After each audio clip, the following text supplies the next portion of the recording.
gentlemen, welcome back to Wrestling Forever. I am one of your hosts, Mr. Ryan 118 Fitzsimons, and I am joined by the ever so wonderful, fantastic, and talented Mr. Billy Kirkwood. Billy, how are you doing? What's your wet for? I am good, sir. I am good. I'm not a fan of myself. I was visiting my career in the graveyard just before we came. It is lovely as always to join you, mate. Been a busy week. We've only been chatting on a WhatsApp and what have you. Might as well get it out the way now. Of course, yep. I have accepted a big position in the world of pro wrestling. The GM. I am now the GM of Clan Wrestling. Clan Wrestling. On that note, Billy, before you even go any further here. I'm trying. On that note, though, if you were to be like any general manager in the history of professional wrestling, who are you trying to channel? Who are you trying to become here? Are you going to be a wee bit of Vicky Guerrero, a wee bit of Teddy Long? Where are you going with this? You know, for me, I want a little bit of carnage. I want a little bit of fun, but I'll say this now: I will not be fucked on, to quote Teddy and Ted DiBiase. I will not be fucked on. You know what? The big thing is they brought me in to get everything in line and in check and to have some fun. That's what it's about. So a lot of people are going to be getting a lot of length on those ropes, and I want to see what they can do. I want them to break and open the boxes. So I am bringing a little bit of Mick Foley, a little bit of the playfulness of Mick Foley, a little bit of the controversy of Eric Bischoff, and damn it, I will bring nothing but the manners of William Regal. That is the GM cocktail of dreams right there, by the way. That's a fantastic combination of general managers. I'm looking forward to it, Billy. I was excited when I seen the post, because obviously we've always known you as the commentator, the lead role in the desk of ICW, but to be in the next steps of authority behind you, you're a good man and you're going to run the place well, I bet. Listen, as long as there's no fires, we're going to be happy. The event, this event for this year is going to be on March 30th. We've got some great matches on there. Of course, we've got Grado versus Demo in our main event. Kalisto is going to be joining us. That was a lot of phone calls to make that one happen. I don't mind telling you. Bringing a little bit of lucha to the Braehead Arena and so much more. But of course, don't forget where my heart is, where my soul is. It's very much at the desk of ICW with you, my man.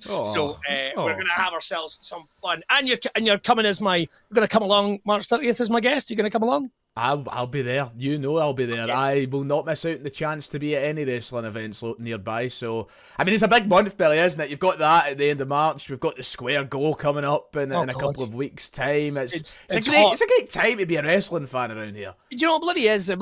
And we're seeing all the changes and what have you we're having in pro wrestling. We're going to get to some of those in just a minute. Mm-hmm. Do you know, man, it's a lick your lips wrestling time. And that's the only way you can hope to start a year. That's the only way you can hope to start a year, an end of the year, which was just all right. we got past the knee of the pro wrestling world, which was that Netflix fucking debut. Because I don't know about you, man, but it felt like the wrestling world was kind of slowing down a little bit till we got this Netflix debut out of the way for Monday Night Raw, and then suddenly, fucking boom. Well, when we started the podcast, I remember making the point that people get really agitated towards the end of the calendar year in wrestling, and I feel like that repeats itself year after year, because it does feel like, and I know wrestling is the one sport that we often get told there is no off season, but it feels like the end of a calendar year kind of is an off season, because things start to wind down, and especially if you revolve around the big dogs, if you revolve around the WWE's calendar, the Royal Rumble feels like the big moment that we're all just kind of waiting for. So things start to slow down a wee bit. It kind of gets to the festive period when so much is going on in the world of sport. But you know what? We're back, baby. We're back with a bang, and that's what I'm here for. We're back. We're going to Bangkok on a stag night. It's going to be great. Right. Lots to cover. Let's get to our Nos. I'm going to go with an I very quickly, if that's okay. Ooh. Yes, start with a positive. I love that. And I think it's got to be... I believe in Joe Hendry. Mate, finally. By my count, not including home companies, not including the ICW World Heavyweight title, by my count, I believe he might be the only second ever born Scottish World Heavyweight Champion for a big Western company. I am happy to be corrected on that. You're right. after Big Drew, but Joe Hendry brought home the big one, the TNA World Heavyweight Championship, and we are fucking delighted. Absolutely delighted. Couldn't happen to a nicer, more talented fella, but just hitting it at the right time. Mad excited about it. What's your thoughts? Yeah, I was delighted to wake up and see the news that he'd finally won the championship. I thought it was something that they should have pulled the trigger on earlier. I was surprised that it took them so long, but I get it. You know, sometimes you don't want to give away what the crowd want so quickly. It was the same with Cody Rhodes winning the big one in WWE. Yeah. They waited, they held off on it, and from a business point of view, it was maybe the right way to go about things. But what is the most important part of all of it is that he is champion, and he deserves it. Look, the work that he has put into himself over the past year or two of his career in particular has been nothing short of phenomenal, to the point where, and you know what, I love it, you know when somebody is doing well when people start to turn on them in that toxic place, Twitter. Because when somebody starts to do well for themselves and starts to get over in a unique way, people like to hate on it. So you know somebody's doing well and doing the right things there. So congratulations to Joe. I think it's huge for TNA. I think it's massive for TNA. Huge for TNA, huge for, I mean, that's the thing about Joe, and he's not been defined by wrestling in Scotland, which I think is so important, or being Scottish. Neither was Drew. They made themselves international athletes, which is a great lesson to be taught. Not that we shouldn't be proud of where we come from and who we are, but making themselves open and accessible right there. It needs to play down the road, my pal. It needs to play down the road. If you're gigging just in Glasgow, that's fine. But if you are looking to get on that road and make some trips, they've both done it. And like I say, Joe is fantastic. To your point, actually, about people turning on him, it's funny. Well, I don't think they are yet. But he's hitting it right at the right point, because it's probably just as the I Believe in Joe Hendry music video is hitting its peak. And Joe is world champion. Can now evolve to whatever the next thing will be. Not straight away. I don't imagine we're going to drop the blue silky shirt. I hope he's got more than one of those, because that's hanging. That must be hanging about like a flag at the end. It's wore out big time. You should see it. There's a big hole up the back. But of course, his hair dye's different look. But so he's been rocking this for about 2 years now, which sounds mental to say, but it's been a phenomenon since probably about the last 8 to 10 months. And I'm dead excited, because I think it's what he'll do next. I am so excited about. And let's see what he does with it. And who knows, we might come back to a little chat about what he does next later on the show. It's been a benchmark year for him. And to start off the new one as World Heavyweight Champion, I look in that roster as well, and he seems like the man fit for the job. Listen, the thing is, he's put so much work into himself inside and outside of the ring to be that caliber of talent.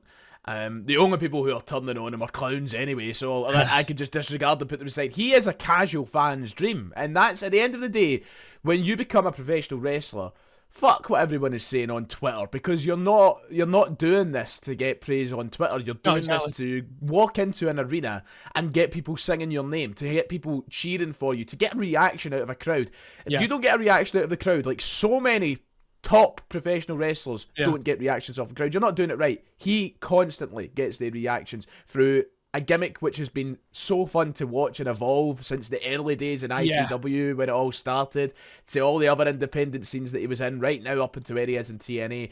He is over anywhere he goes. He is loved anywhere he goes, and that's what matters most. So I can't help but be chuffed for him. No, I'm immensely proud. Like I say, I've known Joe a long time. I'm just recalling a conversation we had. Joe's never needed any help in anyone in terms of, but he's always been a big listener. I remember I was traveling an ICW tour and talking about, he talked about, maybe it was his wrestling school, maybe it was something like that. He was talking about what he would teach people that was new as him, because they ask him all the time. And what would you say to like a new comedian or someone to do public speaking? For a new comedian, I'm always a big believer in, don't worry about making the other comics at the back of the room laugh. Worry about making the crowd laugh, right? Yeah. Worry about the audience. And I remember him going, exactly. So that clearly meant something to him then. Mm-hmm. That clearly something that he was going to do.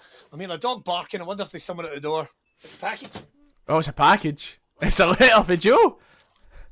It's not a Joe Hendry package. Joe has sent his congratulations to you for the successes that you've found. Wouldn't that be mad if it was like a blue shirt? I hope it's not anything else. It's what is it? something we're going to talk about at the end of the show.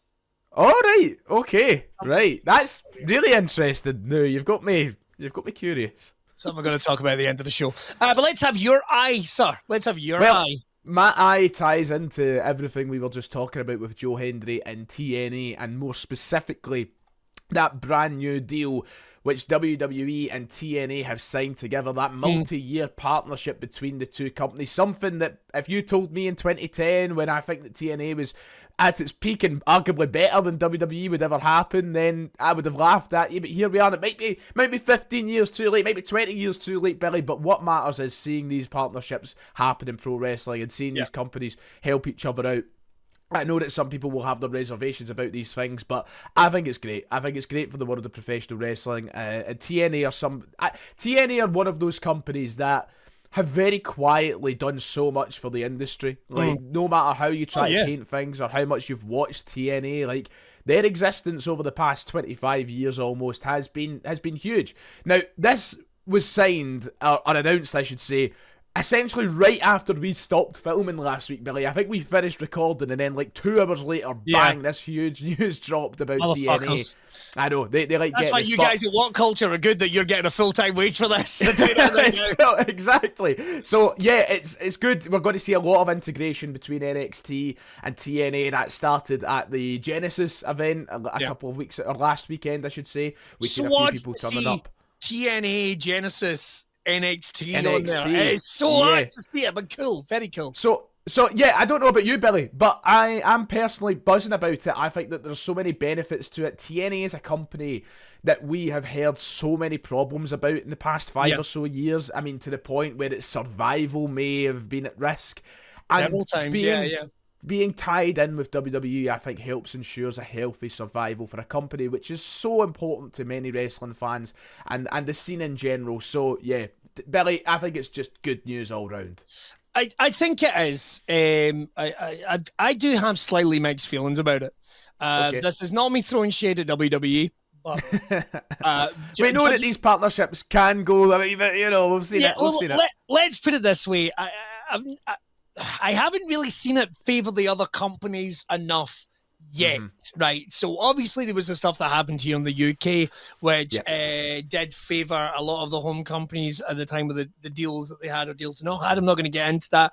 But for me, like, even historically, going all the way back to the territory days when WWE went pluck, pluck, pluck, pluck, pluck, pluck, pluck, pluck, pluck, and started taking those talents, I hope that this is a way of a real extension of the NXT brand going into the TNA brand. I hope it's not a way of them going, right, well, we're going to have Jordan Grace, we're going to have Joe Hendry, we're going to have, what's his name, the boy with the headgear, I can't believe his name's gone out of my head, boy with the headgear, Josh Alexander, we're going to have Josh Alexander, we're going to have bang, bang, bang, and then they've got to rebuild again.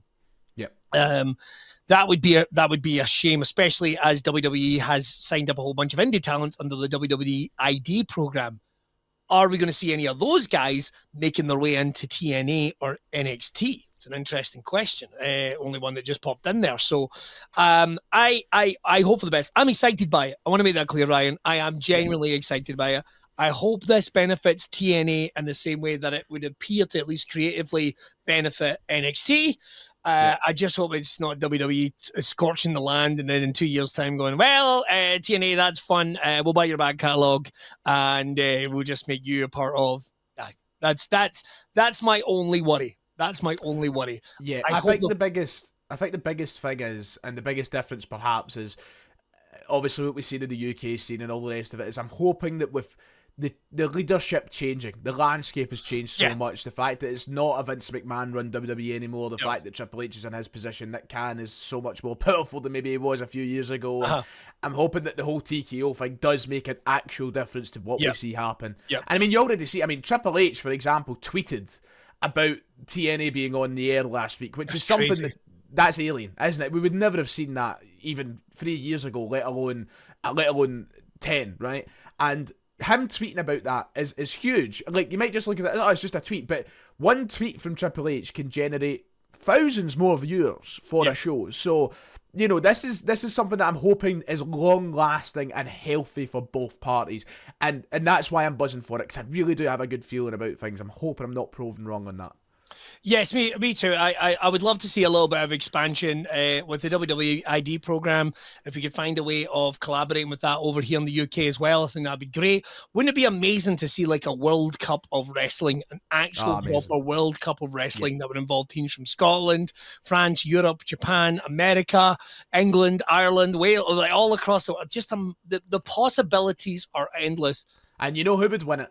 Shane McMahon. Shane McMahon, he would come in when it would be a trios tournament, and he would still win it on his own.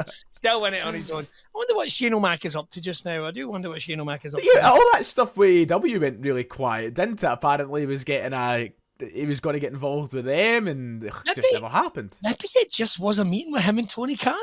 Yeah. Maybe it was just a, hey, how's your wrestling company going? Good, I'm Shane McMahon. I know who you are. Cheers, all the best. Yep. And that's it. It was never. Why would anyone? Maybe Shane's just a really good businessman. Had a little look down the pipe and went, "Fuck that noise." maybe he checked the Facebook Marketplace reviews for AEW and he went, "Nah, I'm alright." I don't know.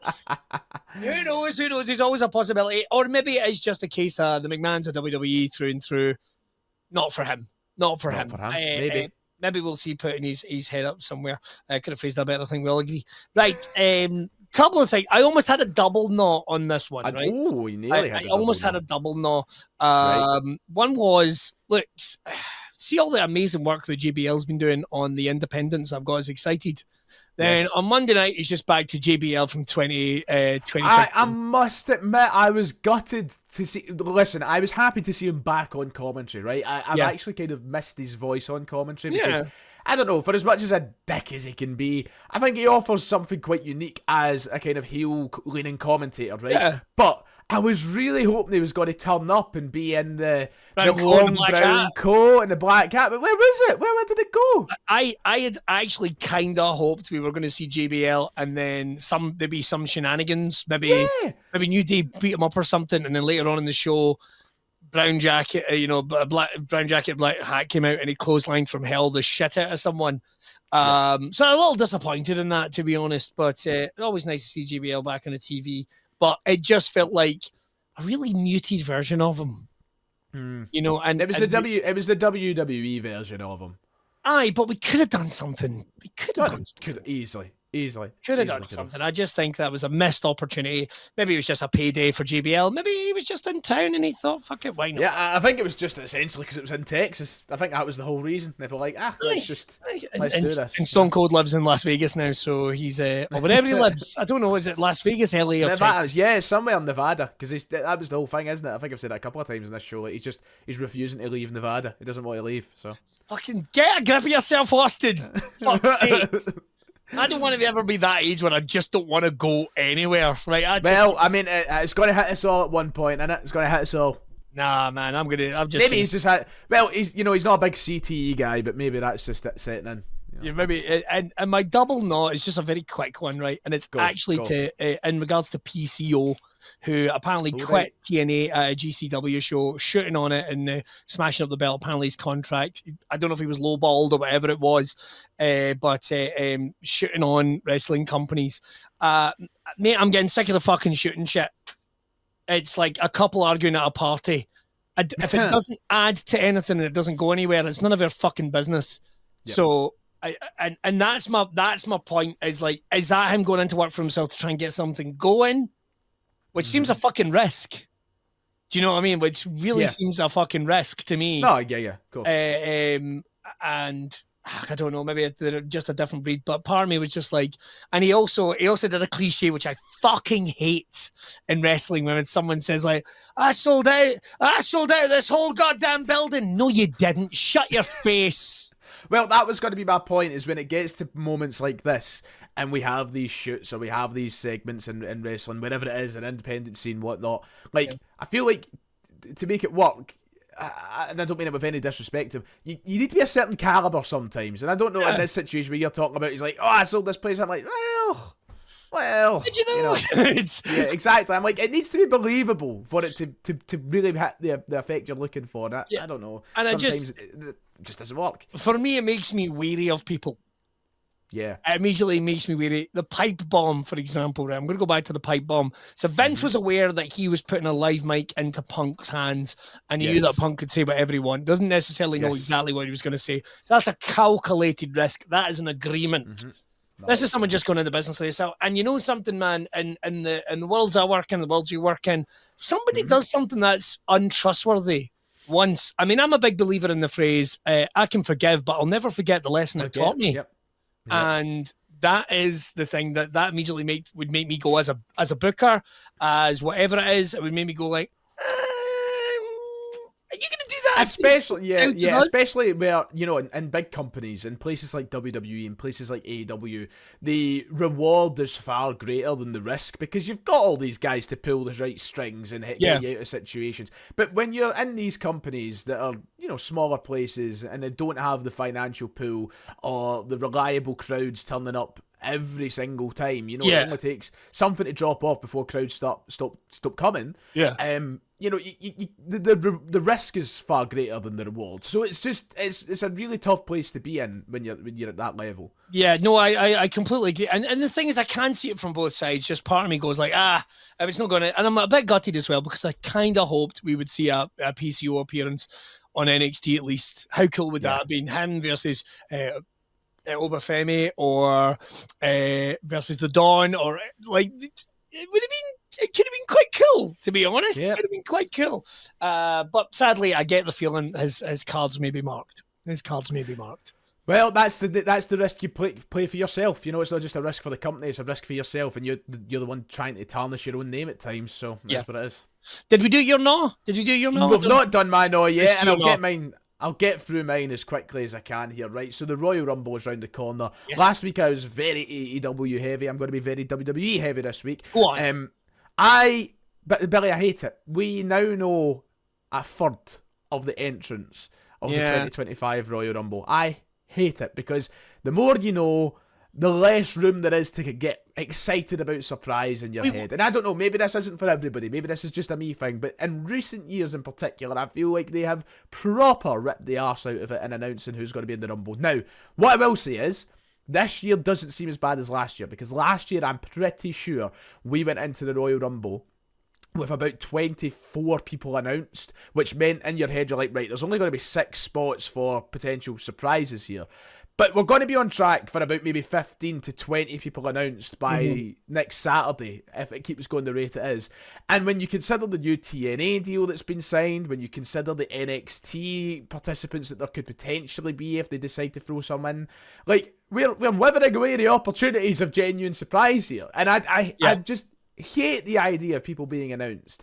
It proper frustrates me. So it's something that I'd rather they left for. You know, Cena makes sense. He's coming back. It'll be his first time properly in a ring in a long time. So it makes sense. Cool. Punk, for example, whose whole kind of story is revolving around main event WrestleMania. It makes sense.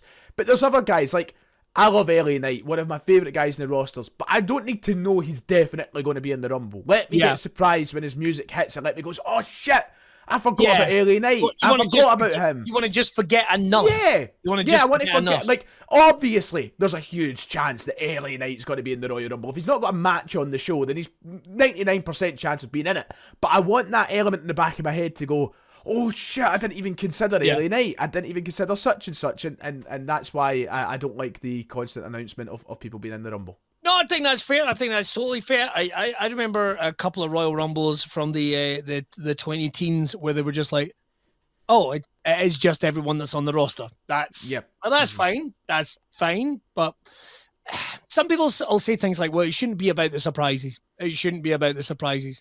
I understand your reasons for saying that. I understand it, but I think it just makes it that little bit special. We're not looking for anybody to cut. I mean, these likes of, so you think of the big ones, you think about Edge, for example. Yep. Mm-hmm. Massive, right? That was huge. Absolutely massive. Those are going to be once in a lifetime ones because we thought Edge was gone. You know, like we thought it's a dangerous precedent to set, isn't it? When you bring back somebody like that, and then you're like, "Oh, we need something like that every year," but it's just not going to happen. But how disappointed would we be if we didn't see Joe Hendry, for example. Yeah. Which Yeah, I would say would be a low-level risk for them to put on the show.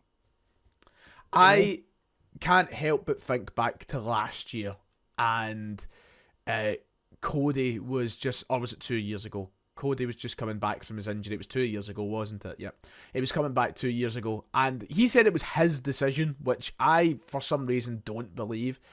But they made a whole big deal of Cody Rhodes will be in the Rumble. He returns at the Rumble. And I'm like, why would you tell us that? Why do we need to? Why would you not wait for that music to hit and for people to go? And I get it. There's a business point of view here that you need to, fundamentally, business comes first, right? And if they advertise Cody Rhodes returning or somebody being in the Rumble, more eyes are going to be on the Rumble. Yeah. But the Rumble sells itself. The element of surprise is the biggest sell of it all. And I love the pageantry behind the Rumble more than the actual match itself. So, yeah, Billy, I get it, and there's all different ways to look at the Rumble match, but I just wish that there was a handful of people that declared themselves for it. And these names immediately jump out. There's Joe Hendry. There's fuck it. Would it be? I know he's probably not up to it now. Would it be so crazy that Hacksaw Jim Duggan made an appearance? Would it be so ridiculous if we saw Josh Alexander? Imagine we just saw somebody that was completely off left field. Like, just completely out there, like fucking Scotty Riggs from the American Males, although he works for AEW now. Like, just like, who could... Goldberg's name has been mentioned. Brock Lesnar's name has been mentioned. Some genuine surprises would be great. And it can be legends. It can be legend spots, if you will. It can be just surprises from anywhere outside of the wrestling world. It could be fucking Sami Zayn as El Generico. I don't fucking know, man. Go for it. Absolutely go for it. I understand with legends, like we were discussing in the question last week, we've kind of got finite legends that can still go. Like finite legends that can still go. We're in that era of time right now, that's right. Exactly. So, but then could we do something really left field? Could we have like, I don't think it works out because of the Rumble weekend. How ridiculous would it have been if Thomas Latimer, the NWA World Heavyweight Champion, were on? Yeah, it's like these are ones that there's, I mean, such a little, like, there's probably a less than 1% chance we'd ever see that. But the element of it, the thought of it is like, why not? Why not? Why not? That's the question. I'll ask you a question. Are you excited for the Royal Rumble? You have to think about it. That's a telling factor. I think it's going to be an interesting one. It's the first one in the Netflix era. So it's going to be an interesting one. There's lots of... Do you know, I still don't know what the Mania main event is. I don't know. I don't think Triple H knows. Yeah, I don't know. I hear all manner of things. I hear Cody versus John. I think there needs to be a heel in that, to be honest, but Cody's the man. And they do like these tweener matches. Fuck it. Would it blow the roof off if The Rock came out? I don't know. Right. Probably would. It would. Let's be honest. It would. It would blow the roof. Would go fucking off the place. And then like I don't know. So it's man. It's just a tricky one. I don't know if the most heat getting person would be fucking Hulk Hogan. But Hulk Hogan can't walk, and it's apparently let's just avoid that. Yeah, according to Kevin Nash, he is in an unbelievable amount of pain, and probably shouldn't be walking. He's heading for a wheelchair. Scott Steiner? Would that be ridiculous? Scott Steiner? Well, listen, I don't know if Scott Steiner can still go, but the thought of him face-to-face with Braun Breaker in the Rumble match is a fantastic thought, to be quite honest. It's interesting, isn't it? It is interesting. So, I'm looking forward to it, but I'm a bit worried because I felt the last couple of Rumbles have been a bit listless. I'm gonna come out and say that I think they've been entertaining but listless, and we'll just see what we get for this one, man. We'll just see. Unless there's any big surprise signings that we don't know about, we could see a celebrity in there. Maybe Bad Bunny will fucking turn up. I don't know, or Paul Walter Hauser, who does stuff from MLW. Is a fucking Emmy award-winning actor, and the guy's on Deathmatch. He was on a AEW pre-show recently, wasn't he? And I have an incredible amount of respect for him. That's a man that doesn't need to do this. Does not need to do this, but still does. And I think it's okay, man. I'm looking forward to it. But I'm not mad excited. I'm not mad. Well, I'll give it. Maybe I'll be saying different come next Friday, Come next Friday, I think that it might be a little bit different. But right now, and the women's rumble, man. That was the other one I considered for a no. Like, we have 2 people announced for it compared to the 9 or 10, and like, and I like that. As I said, I don't like seeing people announced, but it's not even been referenced on TV. Basically, like, you'd forget that there's a women's rumble match happening, Billy. Yeah, no, you're absolutely right. I'm assuming we're going to be pulling heavy on the NXT roster, which is stacked. Let's get some of those TNA wrestlers in there as well. If I was going to get an early pick, I think it's going to be Miss Grace. Oh, really? Do you think so? Why the fucking? We need something different. Wow, we need something different. You know what'll happen? There'll be Liv Morgan and it'll be Rhea versus Liv at WrestleMania.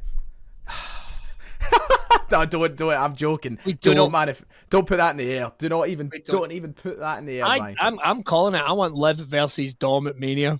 They have said it. I think I'd prefer Rhea versus Dom to an extent. But I did at one point, but now I want Liv versus Dom because it just makes him such a fucking slime ball, especially if he beats someone against you. That's fair. That is fair. Right, moving on. A couple of things, but we want to get to your clown of the week. I want to kick off straight. Oh, you want to get me? Okay. This is where Ryan has scoured the internet. He's found that opinion, that person that maybe has just absolutely dropped a clunker, and he always gets a good one. Great one last week. What are we looking at this week? So this week I have gone for one of the internet wrestling community's more famous faces, a man who once compared the aura of Roman Reigns to that Austrian leader with the funny moustache. No joke, by the way. He literally said on a Twitter space that Roman Reigns shares the same aura as Adolf Hitler. This is the kind of personality we're dealing with. Well, appears to be making a comeback according to Elon Musk. Well, true. That is true. Anyway, iBeast. He goes by the name iBeast. I don't know if you're familiar with iBeast, but this is his tweet today. Or not today, it was the other day. But there's been a lot of discourse about where WrestleMania will be held over the next few years. You know, we've heard the rumours of WrestleMania London. We've heard the rumours of WrestleMania going back to New Orleans next year, which seems to be the front runner. Obviously, Indianapolis. Indianapolis is one of the places. If it's in New Orleans, I'll probably fucking go. You'll be there. You'll be there. You've got a perfect record. So, anyway, his tweet, and let me explain my opinion after this, right? So the tweet that he quote, so apparently Indianapolis, Indiana is on the table to host WrestleMania 43 in 2027. He retweeted this saying, "It makes no sense why WWE is so desperate to be like the Super Bowl. Mania is bigger than that event. Treat your event like the Football World Cup. Take your biggest show around the globe. You can't call yourself a world organization, but keep your biggest event in one country, right?" And do you know what? On the surface, there's some elements of that. I'm like, fair. Do you know what? I don't mind the aspect of it going around the world. But us, this is the kind of quotation that gets wrestling fans the reputation that they have. The WWE and WrestleMania is not bigger than the Super Bowl. It is nowhere near being bigger than the Super Bowl. It's nowhere near being, and he's saying treat it like the World Cup. It's nowhere near the World Cup, buddy. And the sooner that wrestling fans realise that, the more they realise the business decisions that take place to have WrestleMania still in North America, because even though it's huge globally, and we love it, there's so many wrestling fans worldwide, and I'd love to see WrestleMania in London.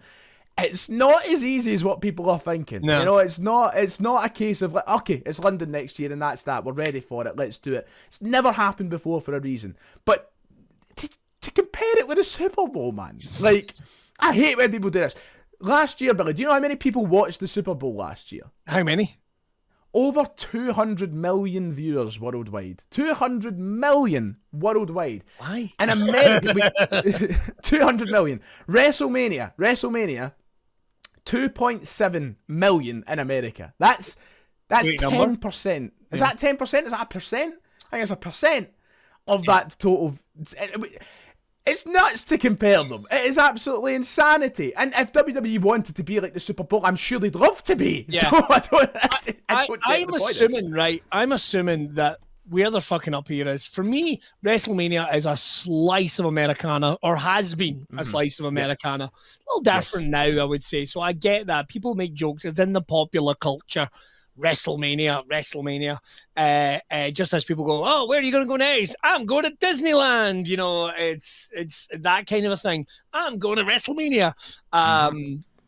So it's massive, but it is a little silly. It's a little silly. Yeah. I'm not saying that, like, you know, digital footprints and social media footprints and all this type of thing, that it's right up there. It's certainly got a big footprint in, like, the public perception, public culture, and what have you. But you're right.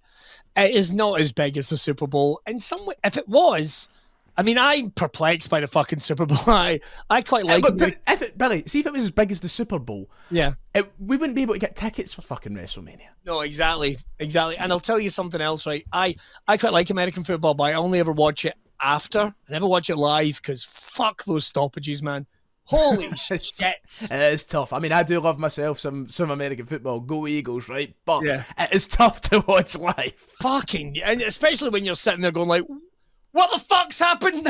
Like, you're just losing your mind. So it's a very different thing. That's something that's generational. That goes back, like, how long's the Super Bowl been around? 100 years? No, not 100. 1970 or 1969, really? Around that kind of time was the first one. So it's not. It's about 15 years older than WrestleMania, put it that way. Yeah, but American football itself. The sport has been around. Yeah, the actual Super Bowl event itself, though, was a bit late to come around. But the actual teams and sports have been around for a lot longer. So it's just it's like football over here, man. It's like football over here. I mean, it's an animal, and it's in its place. Wouldn't it be great if we could fill a wrestling stadium every week with 10 to 20,000 fans in Scotland? But we can't, because there isn't enough fans that are going out and buying tickets like that. They're just not. Those football fans also like wrestling, but they're going to go to the football first because they can go with their granny and they can get a fucking pie and they can read about it in the newspaper every fucking day. And let's be real, Billy, nowadays it's probably, and this is nuts to see, but it's probably a lot cheaper than going to the wrestling when you see the prices they're charging for fucking tickets. You know, that's a gnaw on its own. Conversation in itself. Jesus fucking Christ. Particularly WWE events. And I know we've got one coming into town soon, and that's going to be interesting. I don't imagine there's going to be a box left open for wrestling forever. Let's put it that way. Maybe we can get signed to the ID program. By that, I mean we get ID'd before we get thrown out. I think you're absolutely right. I think that's a great one. The only other one that I could think of was a slight tie-in from last week, I should say, which was Corey Graves. Corey Graves. So Corey, let's break this down a little bit, shall we, buddy? Turns out that it wasn't a shoot into a work. It was just you being a moany bastard. And may I suggest, I still kind of hope it's a work. I still kind of hope it's leading to something. I think it's a kind of big hope at this point, though, isn't it? Yeah. Did he just, or is it just you acting like a total fanny, as we would say here in Scotland? Just that. So if that had been in the Vince days, you'd have been out. So he'd be gone by now, and I think he's lucky that he shares such a good relationship with Triple H. Like, Triple H was the guy that gave him his shot in commentary. Like, Triple H was leader of NXT when all of this kind of happened and started for him. But I'll say that if I'd gone to bat with someone, if I had a good relationship with someone, and then they publicly did something like that, which it's not directly affected me, but it kind of is, and this wasn't voiced privately or whatever, and we didn't kind of try and come, I'd be pretty fucked off and hurt. You know, I'd be hurt a little bit, I've got to admit. Well, that's what I said last week. I just can't believe that he's basically gave a middle finger to the company that gave him a chance that nobody else has really been given. Yeah, and it kind of comes back again to what I was saying about PCO. It's like, it's a black mark, man. It's a black mark, and I mean, I don't know, punishing. I hate the use of the term punished, but I think you might find yourself at the back of the queue for a little bump up to Monday Night Raw. But Billy, do you not find it interesting that this seems to be much more of a running occurrence in modern wrestling now that there's two big dogs, now that there's a kind of alternative, because people are so much more open to go out. Like, MVP was the same when he was on the way out and he was lambasting Triple H about being an apparent racist and whatnot. He was very, very... wouldn't have happened 15, 20 years ago, because now I feel like there's I feel like in the back of these guys' minds, there's an insurance policy of like, oh, well, it's okay if I get sacked, the other company's going to pick me up. But it's such a... That's what I feel like is going on in a lot of people's minds. And I'm like, why would you have that in the back of your mind? Because if I was running, and this is probably one of the reasons AEW has had such a toxic atmosphere, because they keep hiring absolute arseholes. And like, if it was me, if I was Tony Khan, I wouldn't be looking at what Corey Graves has done and going, he's our next commentator if he gets released. I wouldn't be considering him at all. Yeah, no, I think that I completely concur. For me, it would be like if he'd have been sacked due to that, and then he was coming to us, for example, as potential new employers, I would be asking a question. So what the fuck happened there?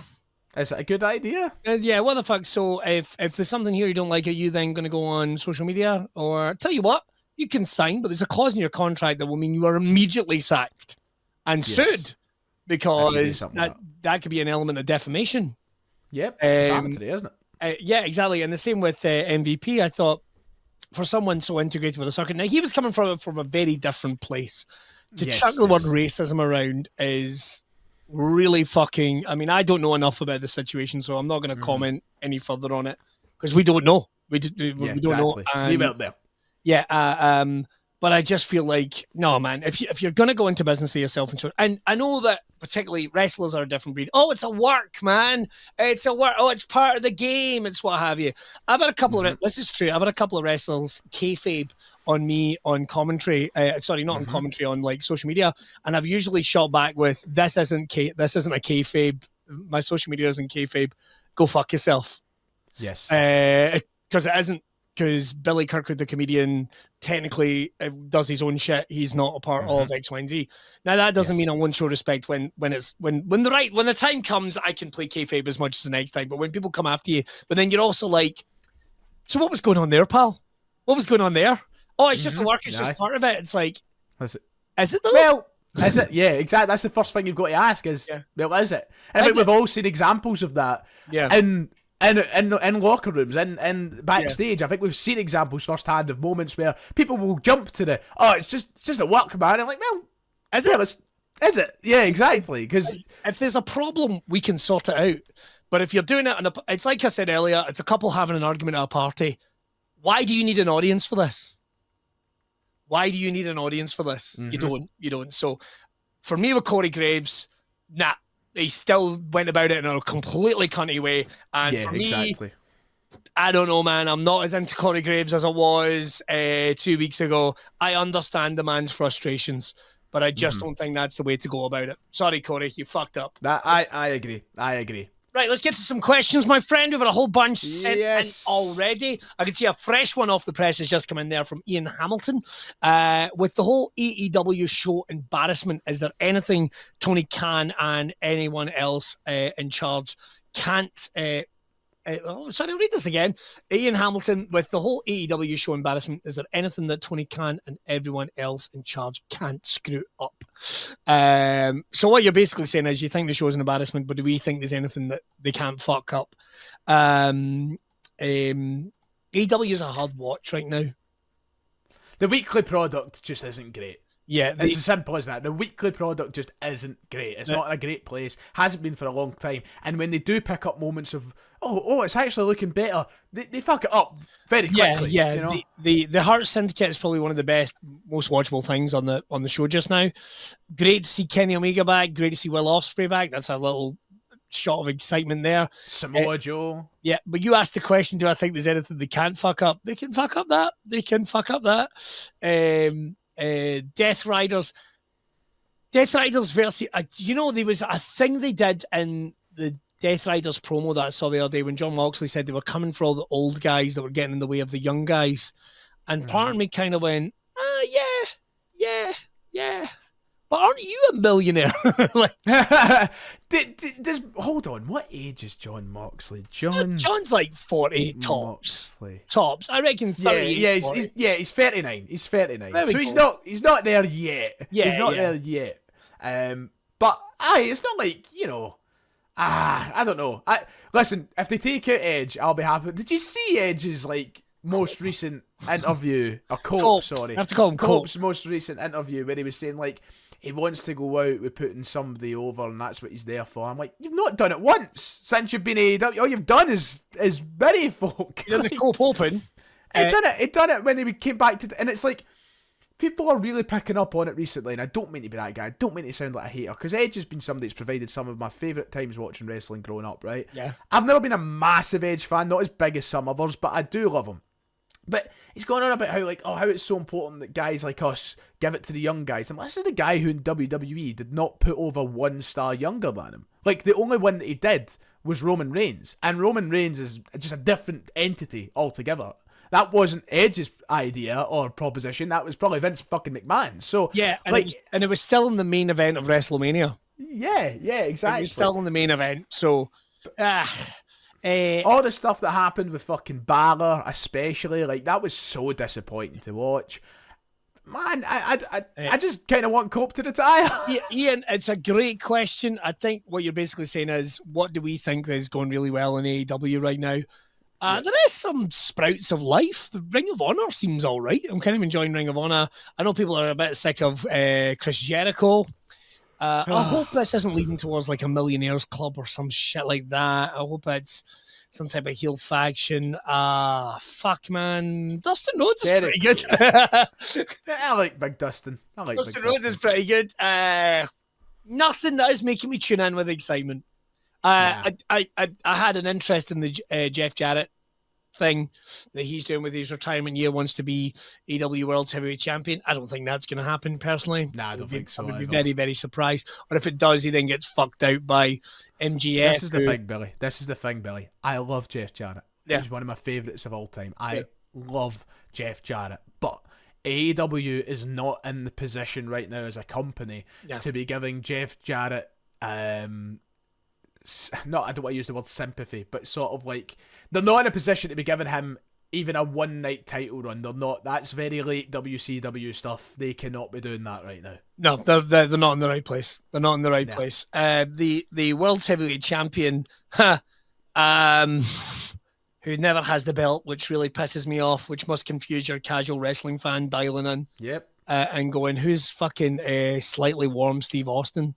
Slightly warm Steve Austin. I just fucking what am I meant to like about Jon Moxley? Am I meant to hate Jon Moxley? Well, you very much hate him. I know that. No, but am I meant to hate him, or am I meant to kind of go, oh, he's a bad guy, but he's kind of cool? Like, it's what the fuck is Jon Moxley? I don't really know what the clear direction is for Mox, to be honest.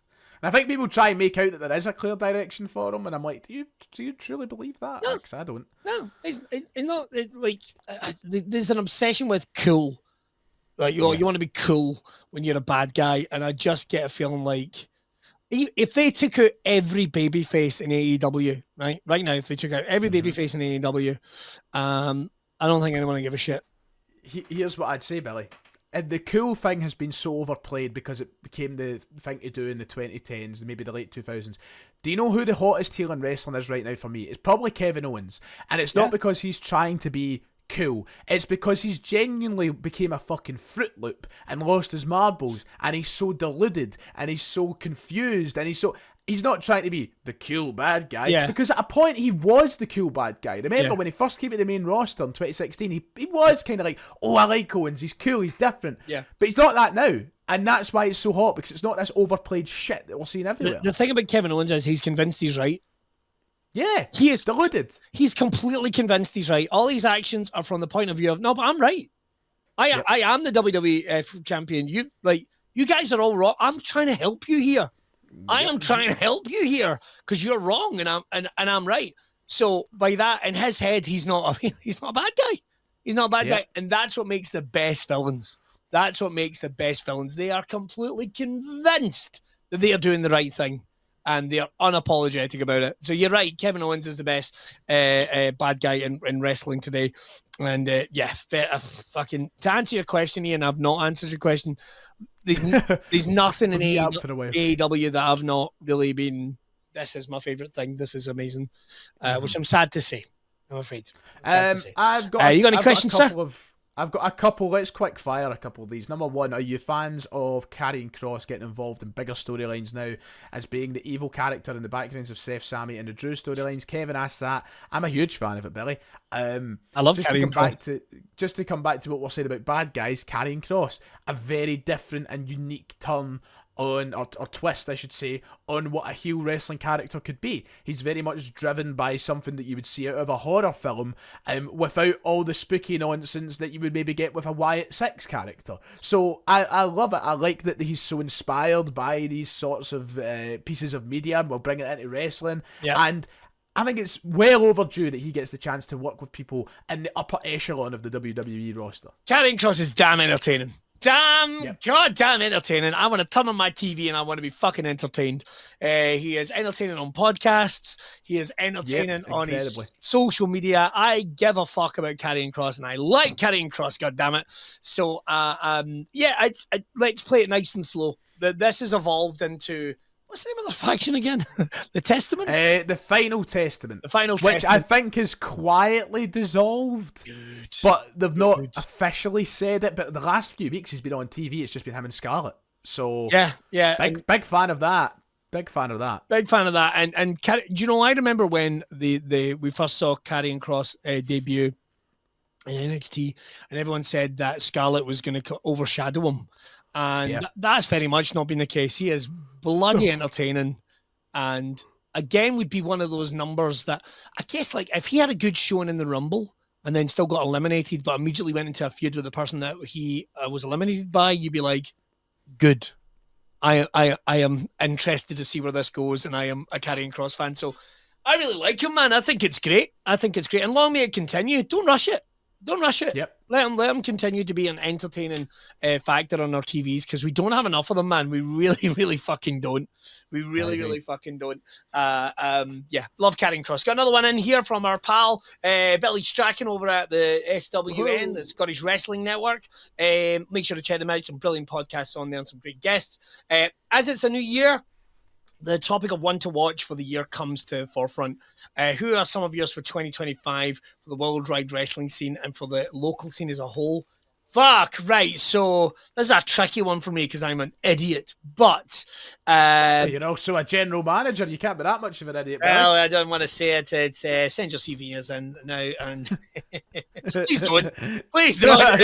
He's right. He has enough to read. He has enough to do. There's a couple of you that might not quite get how a wrestling general manager works. Moving on. I'm just nodding my head. I'll break it down to you after the show. But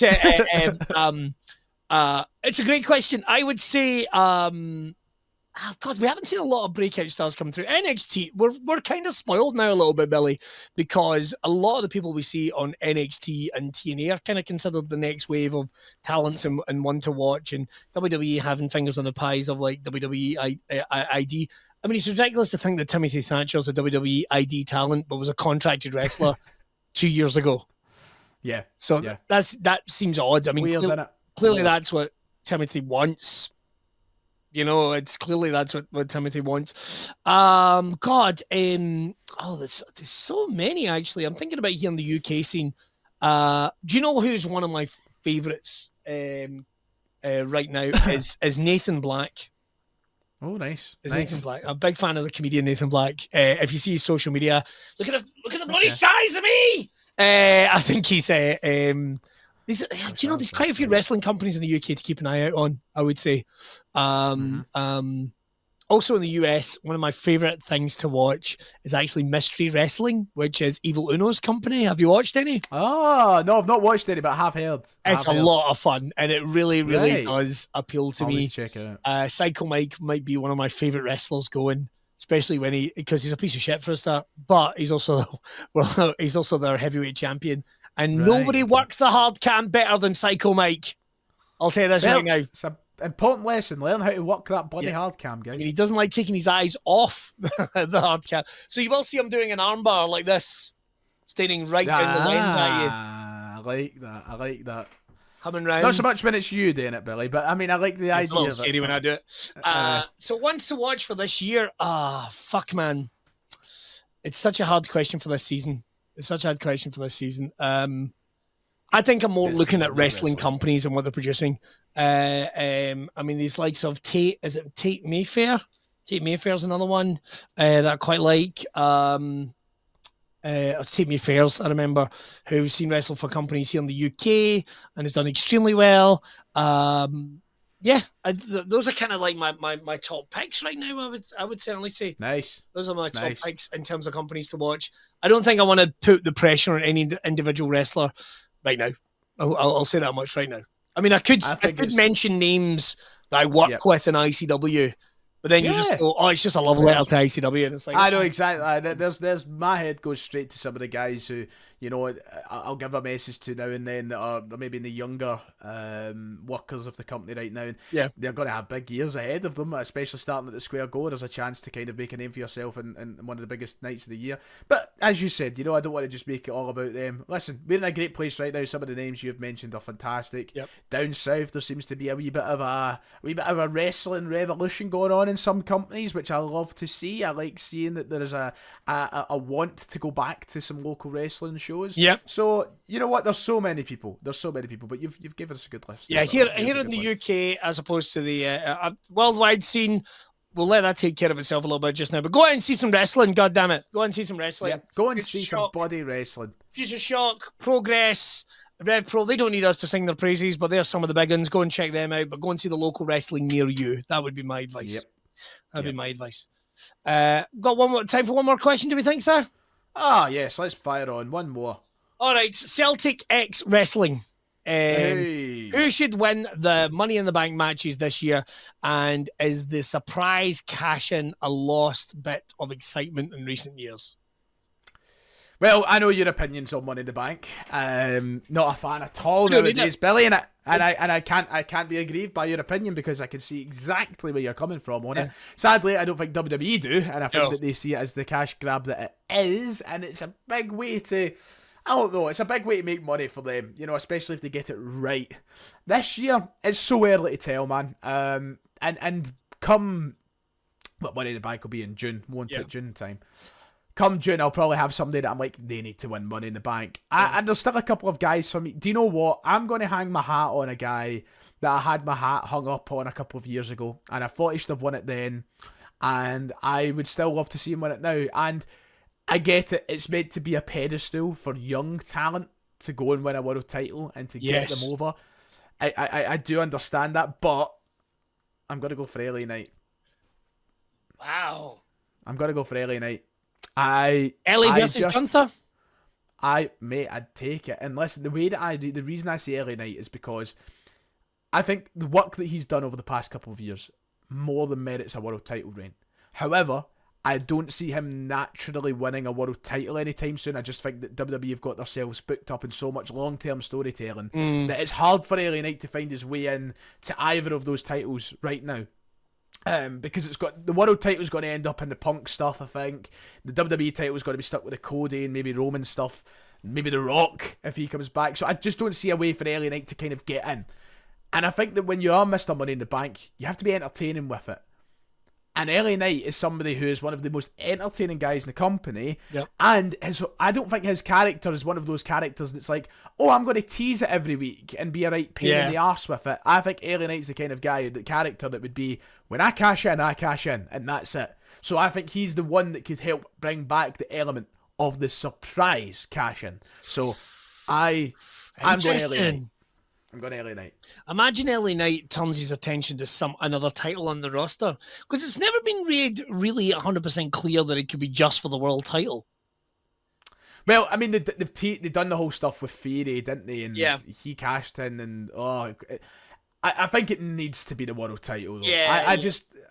But I remember when they done the stuff with Theory at the time. I was like, this defeats the whole purpose of Money in the Bank. Like, you have went through all that hassle to win a ladder match against some of the toughest guys in the roster, and you're going to cash in the fucking United States Championship. Yeah. What's the point? All I could think of was the promo that makes LA Knight seem like the asshole and puts him over and puts that title or the Intercontinental title over him going, this to me is the main event. Well, listen, yeah. You know, that could work. Yeah. It needs to be done right. It wasn't done right with Austin Theory at all. God love him. And I think, did somebody else try it? I feel, did Corbin try it? I don't know. I feel like somebody else tried to cash in. Corbin failed. What's his name failed? That was in Sandow. Damien Sandow. Damien Sandow failed. Yep. I get the at least his was a world title though. Cena failed. Yeah. I know Cena failed, but I that's what it is. Still think, given where we were at the time, I'd have given Sandow a shot at the belt. Mate, he should have 100%. That's one of the ones that I've always kind of wanted to do a Rebooker T-it for, because I think that there was an opportunity for him to be world champion. There's a guy that got so hot, and there's an example of a guy that was made everything work that he was given. Yep. It made everything work that he was given. And would even be a great commentator now or a great manager now if he wasn't in ring or maybe jumping between the two. How he's never made his way back to WWE in some position, I don't know. He's still working hard in the NWA.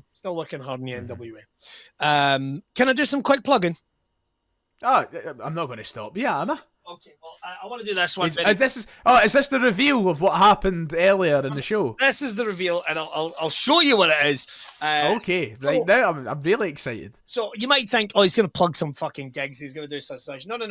Because this February, I am raising money for the Teenage Cancer Trust. Now, I've got stuff up on my social media. We might even share it in this and that type of thing. It's going to be nice and simple. And hey, listen, if you don't want to donate money and you just want to get involved and you want to do it yourself, you can certainly do that. This is the 2,800 squat challenge. So through February, we're going to do 2,800 squats. And for a fat prick like me, that is not going to be easy. But these tree trunk legs did not come easy. So you can sponsor me right now. I've really only done a wee quiet launch, but it's over on any of my social medias. You can find it on Linktree as well. All the details there if you want to do it yourself. I have my challenge tracker here for every and you can see it's so how many squats a day does that? Fucking knew you were going to ask that. I knew you were going to ask that. So what month is it meant to happen? This is February. So there's 28 days in February. So 2,800 divided by 28. That should be pretty easy. But I'm not good at maths. 100 squats a day. 100. Is it not close to 140? No, I think it's just 100. Thank fuck. Because there's 28 days in February. I mean, I don't know why I needed a calculator for this, but there's 28 days in February. I can't miss a day. I can't miss a day. Otherwise, 100 squats a day, Otherwise, I've got to do 200 squats a day. So you might think, that'll be fine. That's going to be. But I'm looking to raise money. About 150 quid is what the benchmark is for me. I would love it if you could donate if you're out there and you want to get involved. Post a picture of my fucking. I don't even know why I'm doing. I've got to lose some weight, Ryan, and I don't know if this is the way to do it. Mate, you're doing it for the best cause imaginable. I admire you for giving it a go, and I'm looking forward to seeing you. Do you know what? The first episode of February in this is going to be some laugh because you're only going to be able to sit down in that chair. Oh fuck, man! Fucking hate squats. Fucking hate squats. So I'm doing that, and of course, got some gigs coming up. Ryan, what is happening with you? Of course, the podcast is back. The wrestling, the number one wrestling podcast on YouTube is back. What's coming up on that? Mate, my schedule stays the same as always. Selleck try and win, and I try and podcast. It's just as simple as that. So yeah, busy couple of months coming up. Celtic have officially qualified for the knockout stages of the Champions League for the first time since 2013. Oh my god! I'll be there to talk about it. Also, if you are a Celtic supporter, then feel free to come and check me out. If you're not a Celtic supporter, then you can abuse me if you like. I don't really. Yeah, watch anyway and just take it. Just take it. Get in here. You can jump sides. You can jump sides. You can join the Catholic NWO over here. The CNWO. That's oh my god! Money in the bank, my friend. We're not going to have the t-shirts on. Yes. Right, that's all we've got time for. If you've ever got any questions or any topics, of course, you can join us back here on Wrestling Forever. Have yourself a bloody great week wherever you get up to. Watch some wrestling. Don't be a cunt. Watch wrestling. And we'll see you next time on Wrestling Forever.